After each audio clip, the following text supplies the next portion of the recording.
What is up, guys? It is the Sound Alchemist, and I'm back at it to bring you 40 facts on the Warhammer 40k universe. Today, we are diving into the lore on the Catan, the star gods of ancient times, the gods who fought against the Old Ones, the gods who were unfortunately defeated by the Necrons. Now, the Catan are really awesome. They're powerful beings that can even rival maybe the Chaos Gods. But today we're focusing on one that is surrounded by mystery and mayhem. It is none other than the Void Dragon. So the Void Dragon has a lot of mystery surrounding it because a lot of theories and a lot of speculation surrounds it being the Dragon of Mars, or the Omnissiah, or the Machine God. So we're going to dive into a little bit of snippets as to why this could be the case. So strap down, guys, because today is a doozy. So let's dive into this Necron lore. So the Void Dragon, aka Magladroth, is one of the last remaining Catan in the Milky Way galaxy. Some believe that the Void Dragon is actually the Omnissiah, or otherwise known as the Machine God. But before we explore that theory, let's dive into the Star God's origins. In Eldar mythology, Magladroth is named the Void Dragon, and he's a symbol or figure of destruction and oblivion. He is a master of the material realm who can create nearly unstoppable warriors.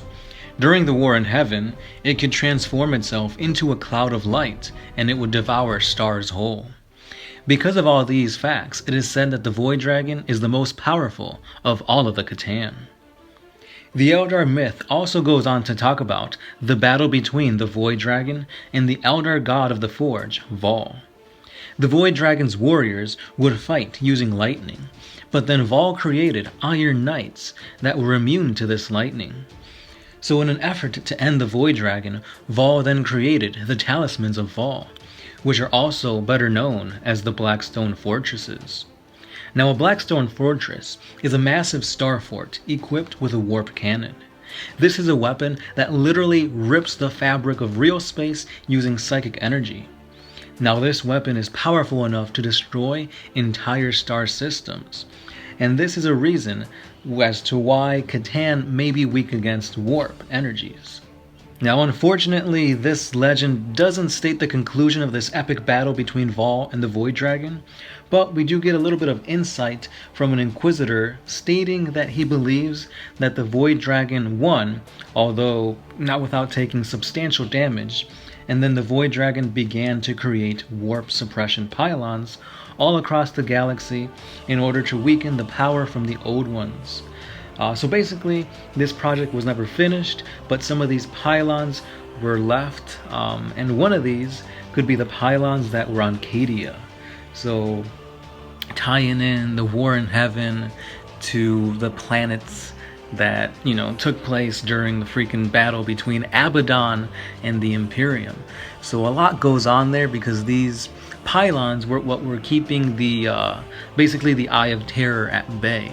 So this goes to show you that yes, the Void Dragon could have created these things, and yes, these things were created in an effort to stop psychic activity, which could also goes to snowball into the theory that the Void Dragon was doing this because they themselves, the Catan, are weak against warp and psychic abilities, powers, that kind of thing.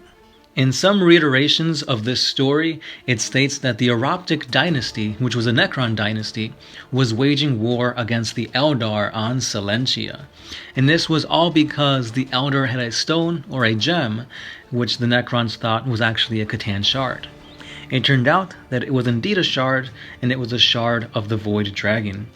Now, during this battle, the shard basically escaped, and the Void Dragon was wrecking basically carnage all across the star systems.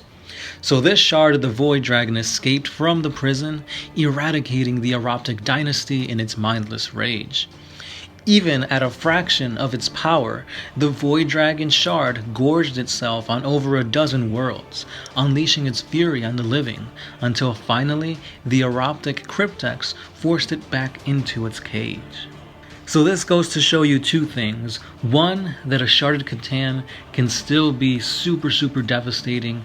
And two, that even though these ancient gods are at a fraction of their power, they're not unstoppable. They can still be shackled up, they can still be imprisoned. So because of that, it kind of shows you that yes, it's really powerful, but it's not, it's not like it's not going to end the world. Well, it might. But anyway, let's dive into this next part of the Void Dragon's lore.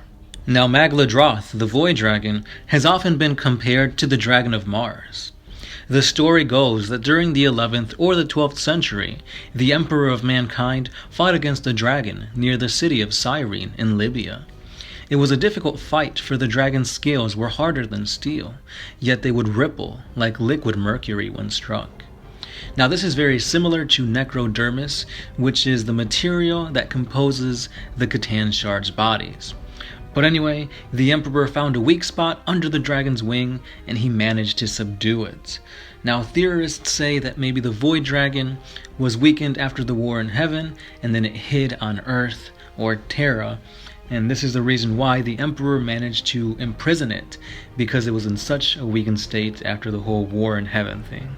So before the Age of Strife happened, the captured dragon was then taken to Mars, and he was imprisoned beneath the Noctis Labyrinth.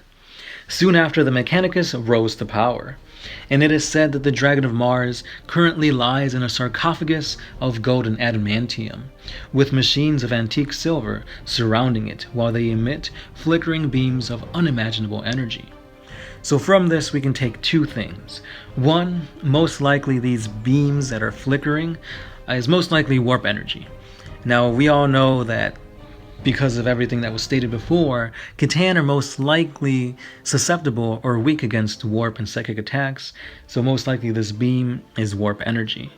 And then two, the reason why the Mechanicus rose to power so quickly was because they were gaining all this technology and mechanical evolution and advancements, all due because of the Void Dragon, or Dragon of Mars, whatever you want to call it.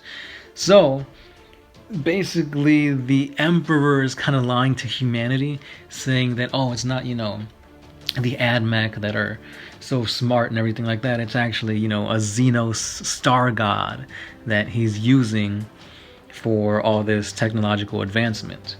But anyway, let's continue on with the lore.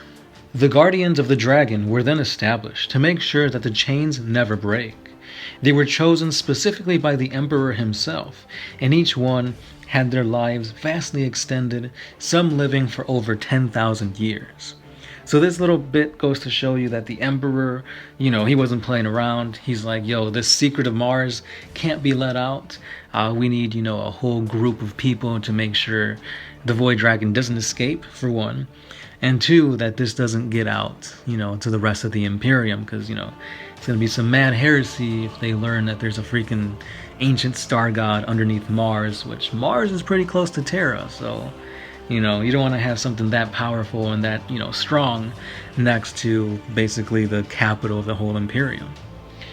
And anyway, let's finish it off with some more similarities between the Void Dragon and the Dragon of Mars. So one of these states that the Dragon of Mars supposedly lived among the stars. It created and destroyed civilizations, and that the dragon's breast shone with the light of all the stars it had devoured. This is exactly what Catan do. Catan were these ancient, civilization enders. They ate stars and stuff like that, so this makes perfect sense. If this doesn't scream Catan, then I don't know what does, guys. But anyway, that brings us to the end of this lore / speculation / theory on the Void Dragon Magladroth, aka the Dragon of Mars, potentially. So let me know what you guys think down in the comments below. Is the Void Dragon the Dragon of Mars? Will we ever get any confirmation of this? Will we see an epic battle between the Necrons and the Admech? Will we finally get an image from GW as to what the Void Dragon looks like? Because we have not gotten that as of yet. There's tons of fan art out there, and there's a bunch of speculation as to what it looks like, what the Void Dragon is it still alive, is it like a shard of the Void Dragon, is it the Void Dragon itself, like Uncharted? There's so many questions. Hopefully we get some type of answer, or something more when the Necron Codex drops. But we're gonna have to wait and see. So for now, let me know what you guys think in the comments below, and we'll go from there. Also, my Celestial Sons, fan chapter that I'm creating has a lot to do with the Void Dragon, so stay tuned for that. I plan on dropping a video, if not this week, the next week, on more lore in the Celestial Sons, and that's going to tie in with the Void Dragon. But for now, guys, I do want to say that there is a Facebook giveaway going on. So simply go onto your Facebook pages and go over to the One Mind Syndicate page, where you guys can potentially win some awesome Necron warriors. So keeping it thematic with the Catan and the Necrons, all you have to do is just go over to the Facebook page. I will have a post telling you guys to, like this post and comment, so you guys can be entered in the giveaway. And then the winner will be chosen on Facebook. So head on over for that, and good luck. Now, don't forget, guys, we do have a Patreon page, an Instagram page, a Twitter page, and of course a Facebook page. So hit us up on that for more things 40k and geeky and nerdy as well. As always, I am the Sound Alchemist, part of One Mind Syndicate, and I'll catch you guys tomorrow.